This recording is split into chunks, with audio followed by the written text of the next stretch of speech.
arqueologia e 53 anos da pesquisa arqueológica no Museu Antropológico da UFG.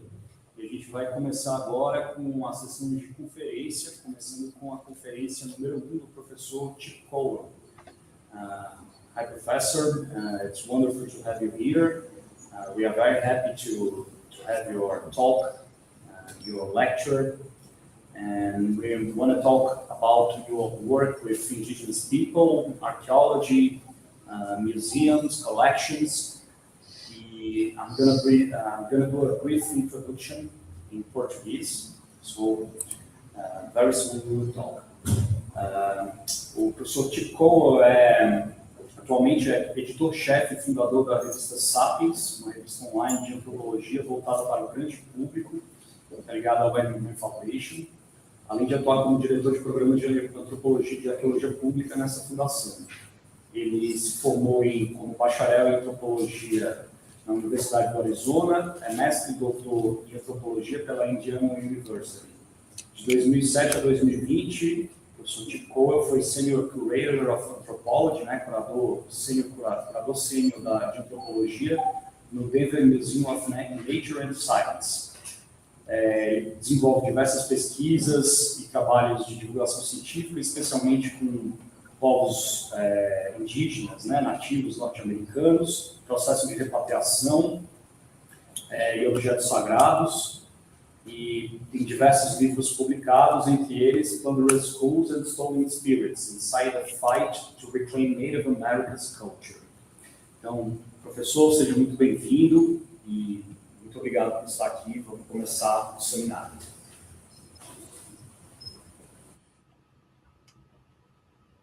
Great, thank you. Bom dia. Hello. I am so honored to be with you today. It's just an amazing opportunity for us to connect North and South America. And today I'm going to be talking about my journey, my career, looking back as a way to also try to understand where we are today as a discipline in archaeology and anthropology more broadly, and where we might go from here. This notion of looking back was really resonant for me when I worked with a Hopi elder named Lee Kiwanuisioma. And Lee, as many Hopis, is a traditional corn farmer. And he shared with me a story of how his grandfather, when they would every year go and plant their corn, which is the process of putting seeds in a long row, that the grandfather always said to him, when you get to the end of the row, take a look back. And what that meant for Lee was for the corn to make sure you have straight rows, but even more to make sure that in life, when you are proceeding and you are trying to plant seeds of something that you want to flourish, you want it to grow, that it's important that you always look back to reflect on where you've been so that you can understand where you're going and where the next seeds can be planted. And so that is a metaphor that I hope all of us can embrace as archaeologists, especially people who look in the past, but as humans as well, to ensure that when we are planting seeds of something we want to grow and flourish, that we're always looking backwards. So I'd like to look backwards a bit on my story to share with you how I got to where I am.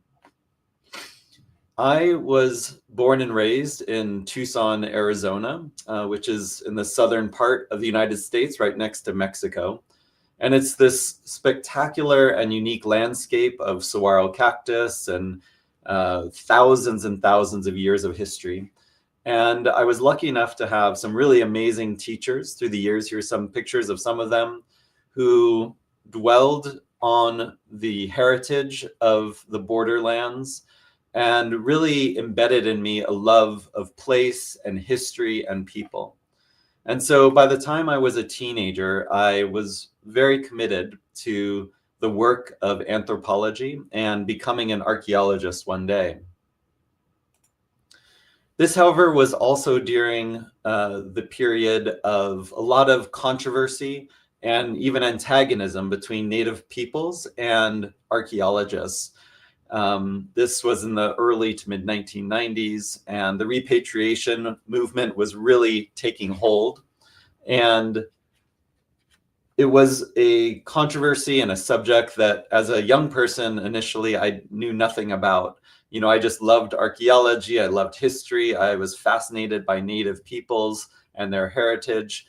But as I learned more about the field, I learned about these controversies, and it created a kind of crisis for me because it really made me wonder, you know, how is it that archaeologists can spend their entire lives studying Native Americans and Indigenous culture, but seem to care so little about contemporary religious beliefs, cultural practices, especially around the care of the ancestors and the dead, sacred objects, religious items. How could archaeologists and anthropologists seem to care so little about living people? So it was this contradiction that really sent me into a tailspin, as I wasn't sure I could be part of a field that cared so much about dead Indians, but seemed to be so dismissive of living Indigenous peoples. So I was close enough to graduating from my undergraduate degree that I went ahead and got my degree in anthropology with a specialty in archaeology. But I really wasn't sure what I was going to do. So I took some time to travel, and I was very fortunate to have the opportunity to be in South Africa and visit Robben Island, where Nelson Mandela was held for almost 3 decades. And as I stood there looking at the cell that held Nelson Mandela, I had this kind of revelation that, you know, if you want to see change, if you see a problem in the world that needs solving, it's a burden, it's a responsibility for you to do what you can to address it. So rather than running from the problem that I saw between Indigenous peoples and archaeologists, I committed myself to trying to be a part of the solution. So I went to graduate school, and with the intent of working on this problem of trying to create bridges between Native peoples and archaeologists. And again, I was very fortunate to have the chance to work on a project in southern Arizona, right in that borderlands with Mexico, where we studied the history of 4 Indigenous peoples in this area, one of the last free-flowing rivers in North America, and a place with more than 12,000 years of Native American history. So the project allowed me to work with contemporary Native cultural experts and elders, people like Lee Kiwanuisioma, but also here you see Jeanette Casa from the Apache tribe, Bernard Siqueiros from the Tana O'odham Nation, Octavius Siautewa from the Zuni Nation, and Gordon Yellowman from the Southern Cheyenne tribe. So it was through the work with these elders, these cultural experts, and I was able to be exposed to their wisdom and to begin this work of trying to build bridges between Indigenous peoples and archaeologists in North America. I then was able to put this work to use in a very practical way at a natural history museum in Colorado, where I now live, which is in the western central part of the United States. And I worked at the Denver Museum of Nature and Science as a curator for more than 12 years. And I'll be touching on some of the work that we did, that I was able to do with the collaboration of such good colleagues at the museum. So what is collaborative archaeology? Why do I practice it? Why do I advocate for it? And what effect do I believe it really can have in the world? Archaeology, I think, is now widely understood as a social practice. You know, archaeology, both as the objects of heritage and as a scientific process, is always entwined with the social and political. And we have this now well established through all kinds of research that documents how archaeology becomes inextricably linked to the social worlds that it's embedded in. And we can see this, for example, in the documentation of Nazi uses of archaeology. If we look at what's happening in Palestine and Israel and the use of heritage there, how Stonehenge has become so politicized, the Bamiyan Buddhas in Afghanistan, the conflict between Muslims and Hindu believers in South Asia, and so many other parts of the world. And all of these help demonstrate how archaeology cannot be extracted from the communities in which it's practiced. Bruce Trigger, many years ago now, documented at least 3 key ways in which archaeology becomes entwined in the social. You have nationalist archaeology, where archaeology promotes notions of the nation; imperialist archaeology, where it's about control and power and influence over neighbors; and a colonialist archaeology, in which often, in this case, European folks are trying to extract resources to create a narrative that fits the story that they want to tell of themselves in a process of extraction and displacement. And while in the United States, which I'm going to be mostly focusing on today, the United States has all 3 forms of this kind of archaeology. It's really colonialist archaeology that has been most prominent in North America for the last almost 200 years.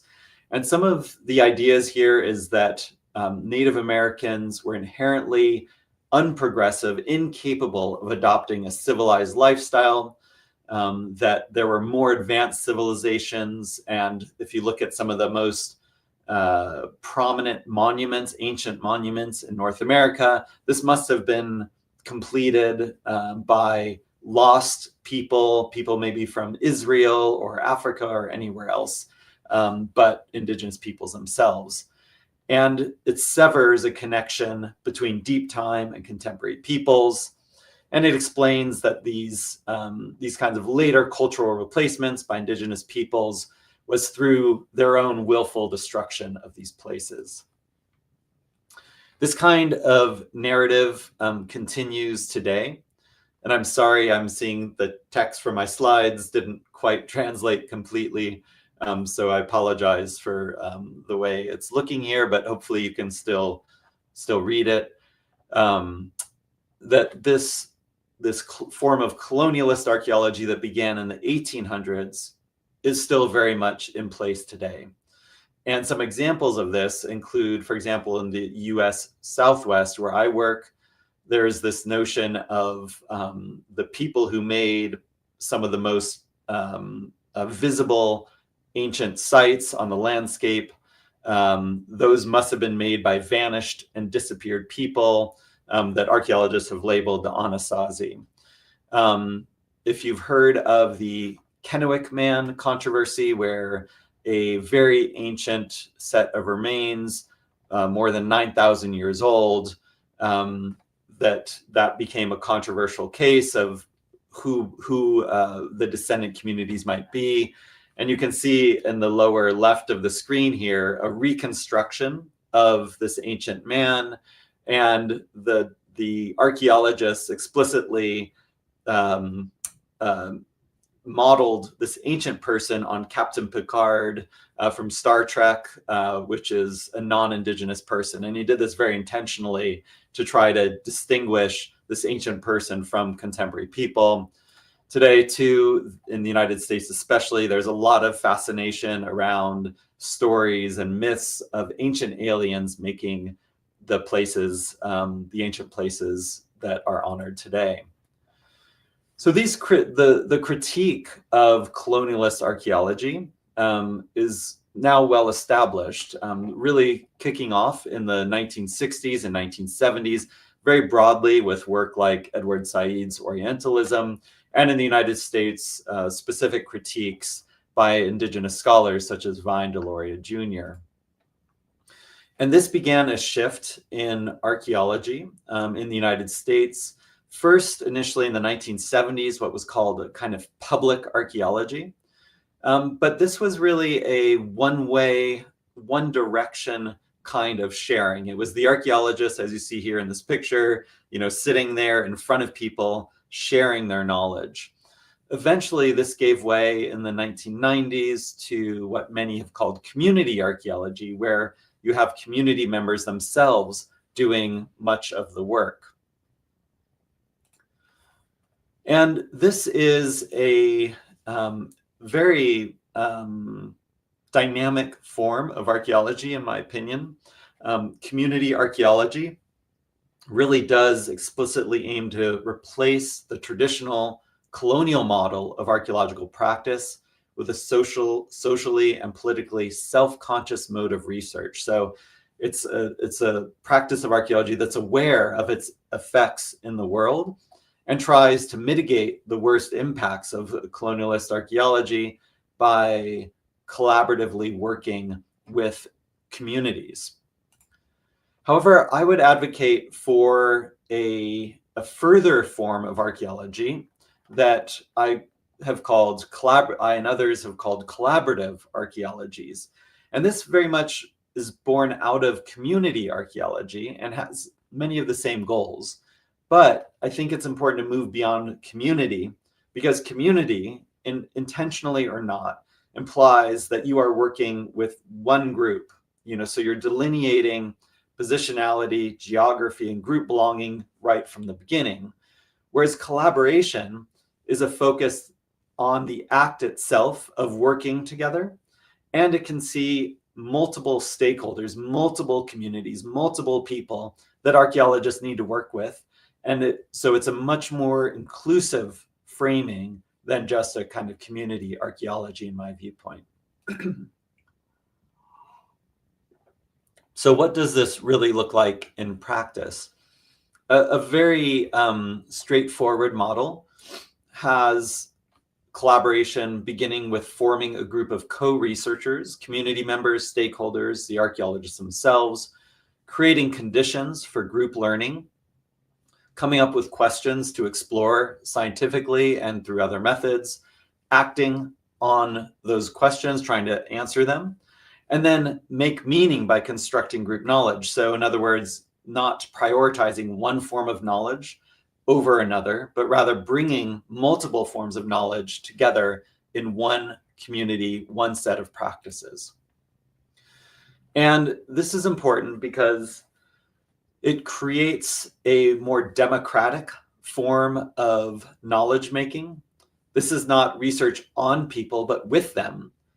It brings in a reflexive practice, and it seeks to bridge multiple ways of knowing to make sense of them from different experiences and different worldviews and ways of knowing.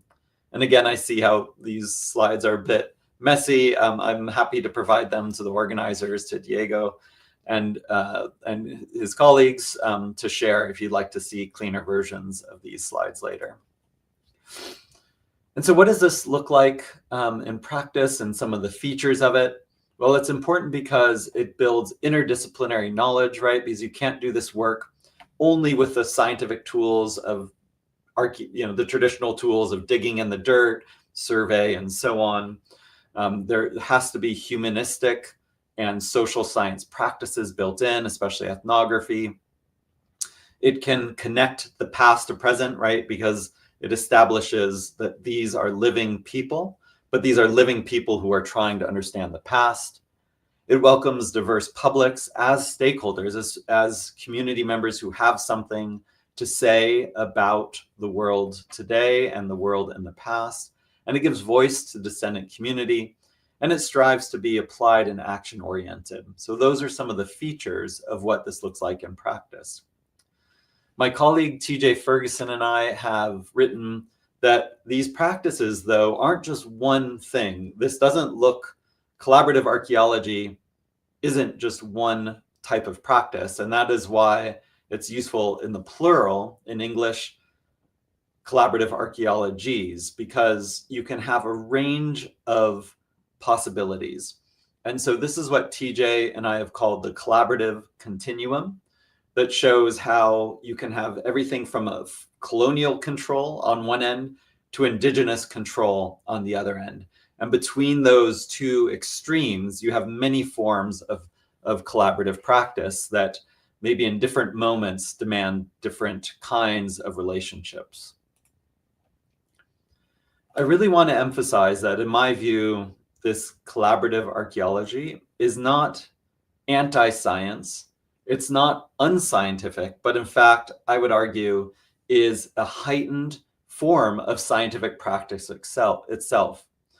And we can look to philosophers of science to explain how this kind of bridging of knowledge systems actually is good science. Alison Wiley, for example, has talked about, for science to flourish, it must constantly guard itself against the risks of epistemic blindness and epistemic insularity. In other words, when you look at the history of scientific practice, science demands that we have open eyes to all possibilities, and it demands that knowledge itself not become too insular, that we must constantly look for new ideas wherever they might come from. And this is affirmed in Thomas Kuhn's famous work, The Structure of Scientific Revolutions, where he argues and documents that the growth of science requires novel ideas and a willingness to challenge accepted beliefs. So often when you are working with indigenous peoples, they are bringing new ideas, and they are asking you to challenge your own preconceived notions of what you understand about archaeology, about history, about heritage. And finally, Fricker is another philosopher who's talked about how to allow archaeological authorities to dismiss out of hand, haphazardly, or discriminately alternative ways of seeing the world is a form of epistemic injustice. And what this means is that if we just from the start say, Western scientific, scientific in the sense of the traditional notions of digging in the dirt, if that is the only way to really understand the past, then that is a form of injustice against other knowledge systems that might actually have a lot of power to help illuminate the past in our world today. So I'd like to shift gears to another topic that is threaded through with these questions of power, knowledge systems, voice, and colonial control, but in a very practical question of who owns or who should control the resources of heritage and from the past. So I think here too, it's important to look back to history to see how we got to this moment. And what's incredibly striking about colonial archaeology is that this notion of extracting indigenous ancestors, their remains and grave goods and their heritage goes back even further than archaeology itself. So when some of the very first Europeans arrived in the eastern coast of North America in what is now Massachusetts, in 1620, these very first colonialists were in their first weeks, they were starving and they didn't have enough to eat. So they started to explore the area where they had just arrived, and they found an abandoned village and began to look for food, and they found graves. And when they found these graves, they actually stole those grave goods in that moment. So rather than leaving those places alone, respecting them, they actually extracted and took those things, which essentially established a kind of precedent that you would see in archaeology many centuries later.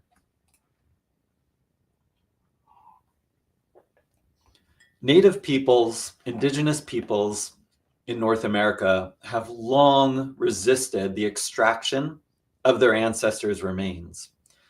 They've just been powerless politically and legally to stop this form of extraction. So this is a really fascinating article that I came across from 1902 that talks about how the remains of a child were unearthed and an archaeologist was sent to dig them. But that archaeologist was told by indigenous peoples living right in that area that he would lose the friendship of the tribe if he dug up any more bodies. You can see too how this notion of just archaeologists and anthropologists going in and being able to take whatever they wanted. This is a very common feature of early anthropology and archaeology. And this is a section of a letter sent by George Dorsey, an early and very prominent anthropologist, that talked about when he, giving advice to another anthropologist that when you go to a village and you want something, you can either find the person who owns it and talk to them. You can offer an exorbitant amount of money for it, or you can steal it. And that he personally has tried all three, and all three of them work just fine. And this was very much the kind of attitude that was in place in our field when it was born in the turn of the last century. But again, indigenous peoples have resisted this. They have demanded their items back since the very beginning of our field. This is the first documented repatriation, a photo from the first repatriation in North America. In 1937, members of the Hidatsa tribe were able to get back a sacred bundle, a religious item that had been stolen from them. In the 1960s and 1970s, indigenous peoples became especially adamant in trying to prevent the theft of their ancestors' remains. This is just up the street at the university where I live, in Colorado, where Indian protesters broke into an anthropology class that was using human remains, and they tried to perform an arrest. They literally took the professor and tried to arrest the professor for grave robbing. And it was these kinds of very high-profile political acts that began to force archaeologists and anthropologists to reconsider what their approach was to Native American and indigenous human remains. And indigenous peoples began to be very successful starting in the 1970s and 1980s to get back their ancestors and their most sacred items. This is a photograph of a elder from the Zuni tribe in New Mexico in the US Southwest, Peri Sadiasi, who was able to reclaim very sacred items from dozens and dozens of different galleries and museums and private collections. And this helped launch the repatriation movement that would become the Native American Graves Protection and Repatriation Act, or NAGPRA, that was passed in 1990, that established a process for Native peoples to reclaim their ancestors' sacred belongings and grave goods. So when I was hired at the Denver Museum of Nature and Science in 2007, one of the first things we did was to establish policies that would embrace not just the letter of the law, but also the spirit of the law, meaning that, you can sometimes follow the details of a law, but do it in a way that isn't actually creating the possibility of repair and reparations as much as the return of the items themselves. And so you can see, for example, in this very first item in our collection policy, that we would embrace the principles of respect, reciprocity, justice, and dialogue, and that these principles would guide us in our work. And we became very successful, my colleagues and I, and it wasn't just me, it was a whole team of people that helped establish really a set of policies and practices that truly was at the cutting edge of how to comply with NAGPRA. So we published multiple what are called notices of inventory completions, which is a key step in the repatriation process. We returned dozens and then hundreds of different items. And then when all we had left were the indigenous peoples that we knew were indigenous, but we didn't know which tribe at all. We attempted to consult with every single known tribe, Native Alaskan community, and Native Hawaiian organization in the United States, which was more than 800 different tribal communities. And so we did that work for 4 years. And then even when we completed that, we still had some human remains that were not Native American, but we felt we did not have consent to hold them. So we even tried and successfully held consultations on how to handle those people. We also looked far beyond NAGPRA by returning these memorial posts that you can see on this table from Kenya. These are memorial statues that are very, very sacred to an indigenous people in Kenya called the Mijikenda. And these were stolen starting in the 1970s and 1980s. And the Denver Museum of Nature and Science had more of these stolen posts than almost any other museum. And we became among the first to return them to the indigenous communities in Kenya. I also personally worked with the Zuni elder Octavius Siautua. We traveled to Europe to try to convince European institutions to return this very sacred item that you see on the table here called a war god, or Ahayuda in Zuni, and try to have those returned back home. And although that was not very successful, we at least established a kind of foundation for that work to happen. So finally, I would like to turn to another topic that yet again is connected to these questions of power, consent, control, authority, and voice. And it has emerged in the last 10 years as perhaps one of the next great ethical issues for our discipline to face, and that is the question of ancient DNA. The number of ancient genomes published has increased almost exponentially. This is from a paper in 2019, so a little dated, but if you were to continue this, you would only see that curve continue to double and triple and quadruple, because in the last several decades now, in the last 15 years, we have seen more and more of these ancient genomes being published. And this has had a profound impact on how we think about indigenous history, indigenous identity, and the politics and social realities of making the past relevant to today. So there is no question in my mind that ancient DNA is a powerful new tool to illuminate human biological and evolutionary histories. It can do all kinds of work for us to help us understand the histories of specific geographic regions. It can help us understand the expansion of language families, the impacts of settler colonialism. It can help us shed light on ancient and ancestral diets and health and disease.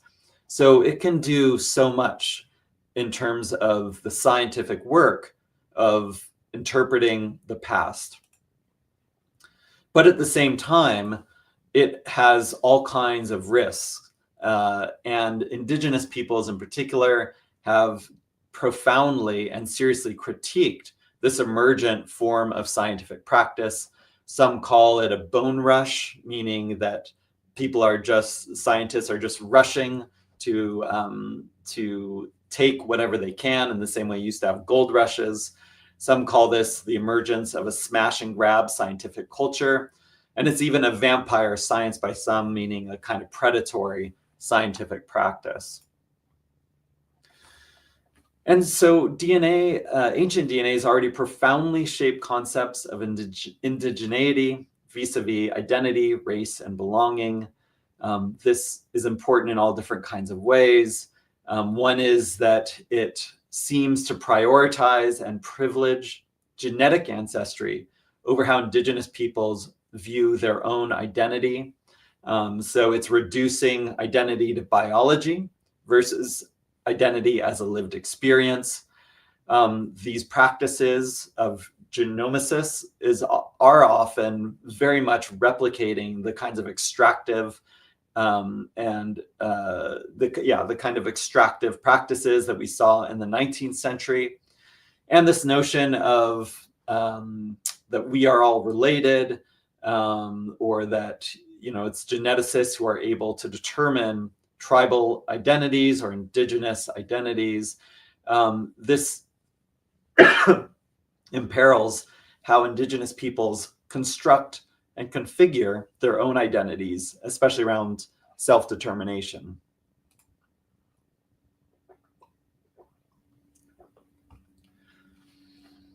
And in a very complex way, this is happening because ancient DNA really falls between the cracks, especially in North America, between legal and disciplinary oversight. Because we're dealing with ancient people, when ancient DNA is extracted from ancient people, it is seen as work that is not being done on humans. So it doesn't fall within the human subject kind of ethical framework in the United States and elsewhere. Yet the work itself very much impacts living peoples. And additionally, some of the genetic libraries that are constructed are, in fact, based on the genomics of living populations. So in my view, it involves, past people, but it very much involves living people. But the reality is, in the absence of clear legal oversight, it's really a question of what are the ethical commitments of researchers and institutions to do the work around consultation and collaboration. And I do want to point out, although there are now many controversies of archaeologists and geneticists simply dismissing the work of indigenous peoples, dismissing the perspectives and voices and rights of indigenous peoples, there are in fact groups of researchers who are trying to work in collaborative ways. So, for example, the controversy of the Kennewick man, that ancient person that was found 9,000 years ago, can be offset by a comparative example of a skeleton that was found in Alaska in the far northwest part of the United States that dates to 10,000 years ago, where the archaeologists there, instead of trying to battle the indigenous peoples, from the beginning worked collaboratively with them. And what they found, of course, was that indigenous peoples are very much curious about this history. They wanted the genomic work to be done. They just wanted it to be done in a way where their voice and their perspectives, their dignity as indigenous peoples was respected. And so in conclusion, I am continually just amazed by the progress of collaborative archaeologies over the last several decades, the kinds of forms of community-based and indigenous-based archaeology and anthropology that are unfolding. And yet the roots of colonialism persist. The roots of colonialism, I would say, is a kind of weed where maybe you pick out the top, but the roots of the weed continue to grow, and they're very, very difficult to get rid of. And my thinking on this was shaped in part by an anthropologist named Briony Oncule, who talked about naturalized inequalities, where we have so naturalized the structures of power that were created through colonialism that it becomes very, very difficult for us to imagine different forms of relationships and power. And it becomes very difficult for us to enact those. And what this means in reality for archaeologists is that archaeologists often do retain control over money and resources in archaeological practice, right? So if you have archaeological projects, most of that money continues to go to the people with PhDs rather than community members. There are very few indigenous peoples, although this is changing. Relatively speaking, there are still too few indigenous and native archaeologists in our discipline. It's still too often the case that research advances scientific goals rather than the community's goals. It's still too often the case that the rewards within academia disfavor deep collaboration. So for example, we're supposed to get grants and do publications, speak at conferences, and these are the rewards within academia rather than the rewards that come with collaborating with indigenous communities. And finally, archaeologists avoid issues that matter to communities too often. In other words, archaeologists are often focused on our own questions more than the questions or the issues that matter to the community. And so finally, how can we pull up those roots finally, and how can we measure our progress in pulling up those roots? I suggest there are 4 areas that we can do this. The first area we must look at is the political economy of archaeology and ask ourselves, how are the collaborative communities managing their resources? Are strategies realigning historical arrangements of power and money? So in other words, is this collaboration actually changing power relationships and the ability of different communities to use those resources? Second is voice. Whose voices drive the research and its results? Are strategies fostering a critical multivocality? So whose voices are finally heard? And are there methods in place where different voices, meaning multivocality, can be critically brought together to illuminate the past in a more complete and holistic way?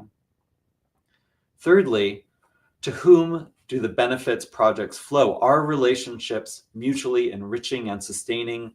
So at the end of a project or even the middle of it, who is receiving the most benefits? What does that look like? Is everyone involved being enriched and sustained by the work? And finally, consent. Who is empowered to make decisions about heritage and resources? Are scholars seeking and securing informed consent?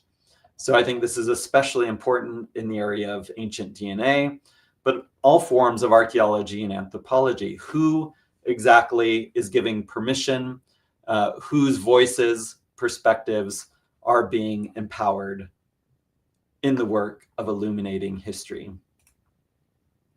So finally, I would just end with the wisdom again of Lee Kiwanui-Sioma. And he talked always about looking back, but also we are doing this to look ahead. He once said, "Our ancestors left footprints across this land, and it is our duty to ensure these footprints are not erased. We must carry forward what they taught us and make sure that when the next generation looks back, they will see we honored their legacy." Thank you very much. Obrigado.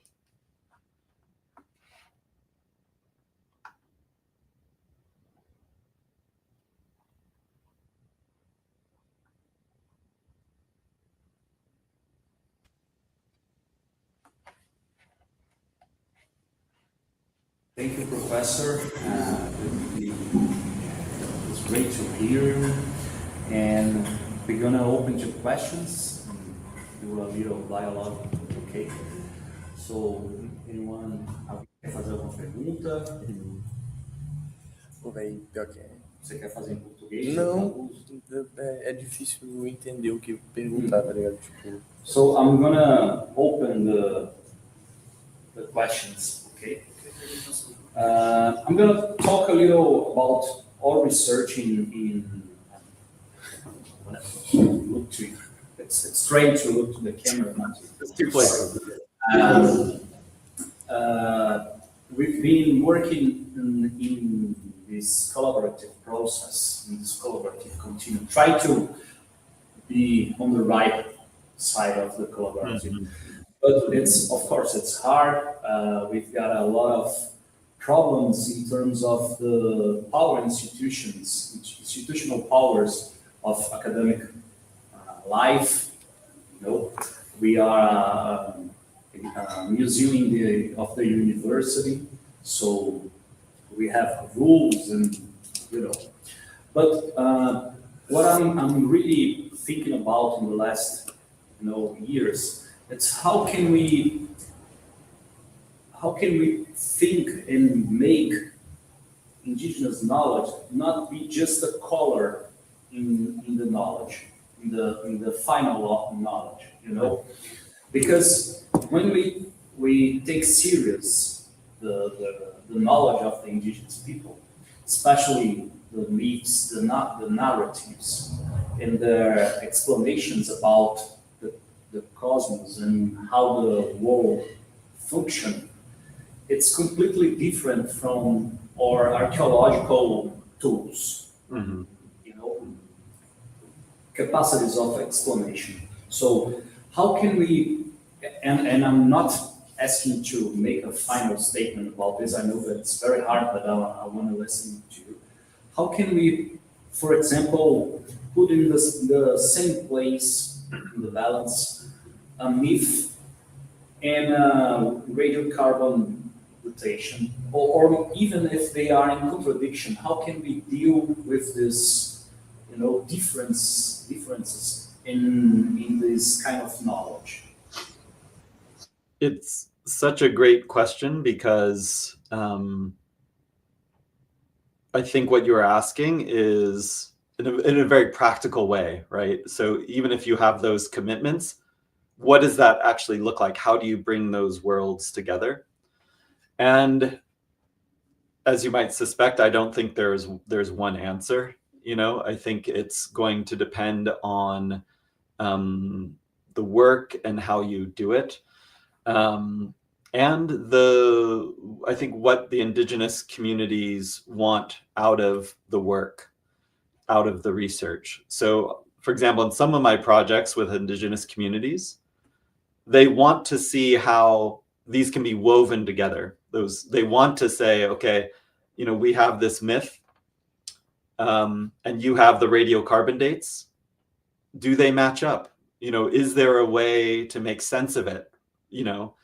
And so that kind of research question of how do you braid those together is going to look very different from a situation where, and I've had this too, indigenous people say, it is insulting, like, don't try to add your dates to my myth, right? Those are two different things. And our myth isn't supposed to have a date to it. And, there should be a wall, between those forms of knowledge. So that research project is going to look very different.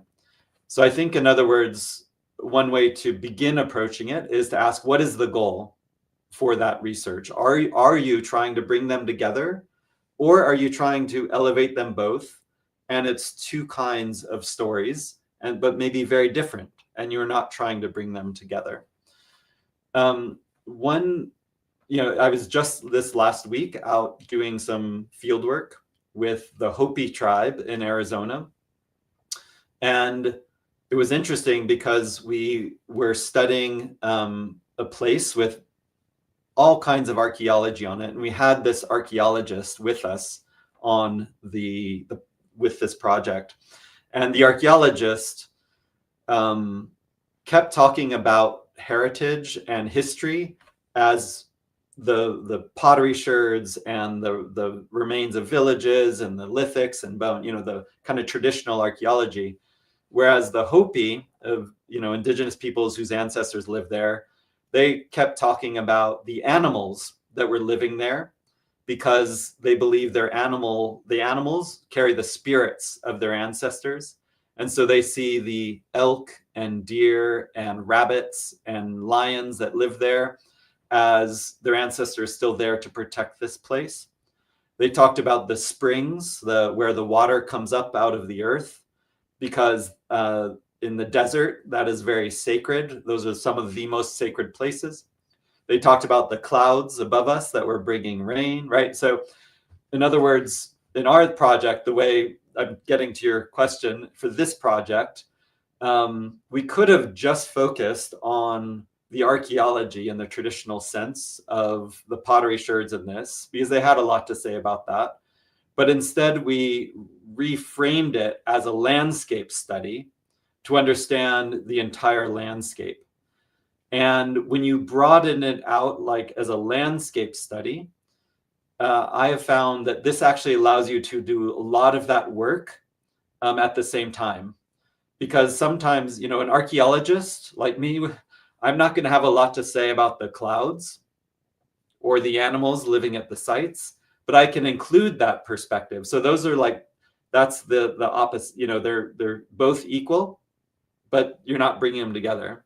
But then at times they would see the archaeology sites and they'd pick up a piece of pottery and they would interpret the designs. And in fact, archaeologists interpret designs as well, right? So in that case, we're bringing it together. So in short, I think we need to look at the project. What is it you're trying to do? But for me personally, a methodology and a theoretical approach of cultural landscapes is one of the best approaches to allow both the different worldviews and at times to bring them together. So I don't know if that resonates with you, if you've thought about more as a landscape study or that, but that's one way I've been trying to approach it for a couple of years now. Thank you so much. Yes, we take history as in the land as a very start point, and it's been a very important place, important tool for us to think approach to us to think in terms of landscape archaeology, because in the past, the people that we work, Carajá and Nancarajá, they have a giant land and they were excellent riverine, you know. Mm-hmm. So they have a long traditional way of relating to the land, and they lost this kind of relation with certain places and their histories and their narratives. So a lot of elder people are talking. The young people don't know about the places. The young people don't go to these places anymore. So we need to rescue this kind of knowledge and this kind of experience. So we approach archaeology, collaborative archaeology, with landscape view, you know. Yeah. Very similar. And I like what you say too about the reconnection, because of the history of displacement and, you know, how indigenous peoples are so often distanced from their ancestral places. It may not be a matter of simply, you know, an ongoing connection, but it might be an ancient connection that by doing the work of archaeology and landscape study, you're reconnecting them.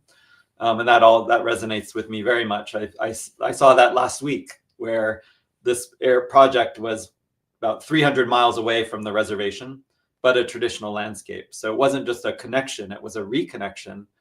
But I think that also speaks to that kind of action-oriented notion of this kind of archaeology, that it's benefiting the indigenous peoples as much as the archaeologists through those reconnections.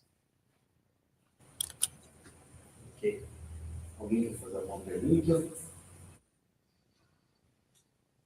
So, Professor, I think people are a little shy to speak in English. Okay. Welcome. We want to thank you again for being with us and talk about your research. We like to extend this invitation to another possibilities. So thank you so much. It's been a pleasure for us. Thank you. I'm very honored. It's so important for all of us who share this vision and commitment to be able to speak with each other and learn with each other. So I hope this is just part of an ongoing conversation with us. And so I'm very grateful for your work, and I can't wait to read about your work and for us to continue to find ways to get better at doing it. So thank you. Obrigado and ciao. Ciao, ciao.